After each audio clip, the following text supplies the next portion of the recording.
I'm Ian Davis. I'm the creative director for Empire Earth 2 and the CEO and mad scientist at Mad Doc Software. I've always been a strategy game nut from the old board games, so when the opportunity to work on Empire Earth 2 came up, I jumped at it because it was my chance to take all of the ideas that I've accumulated, put them into play, and let people have a new experience that still is familiar to them. Besides all the innovative new gameplay features, we put more units in. There's over 350 combat units in the game. There's over 270 buildings in the game. What this allowed us to do was to make more variation between the different civilizations. So the Middle East civilizations don't look like the Western civilizations, which don't look like the Mesoamerican civilizations, which don't look like the Far Eastern civilizations. So we've added depth and breadth to the franchise. When we started working on Empire Earth 2, we took it as an opportunity to put into the game all the things that were missing from the genre for years and years. Things such as our citizen manager, the territories, the crown system, weather affecting gameplay. All of these things are things that increase the realism, increase the depth of the game, and add a lot of replayability, but have just been missing from real-time strategy games so far.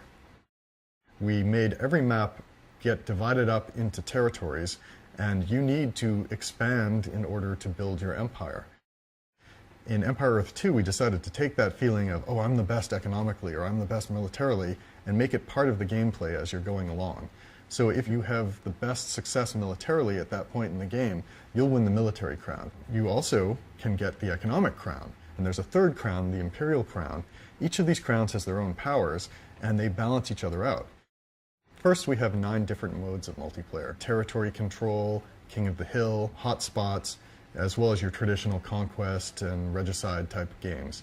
We also added a mode called Sole Survivor, which can be applied to a large number of the other modes, and that means only one player can win the game. We put in something called the War Planner also, which helps coordinate attacks. Send it to your allies, and once they accept it, it gets overlaid on your minimap, and everybody knows exactly which way to go.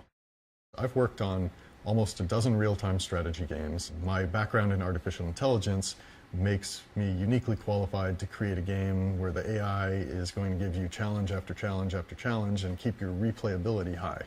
So at Mad Doc, we're really the perfect people to continue with the Empire Earth franchise.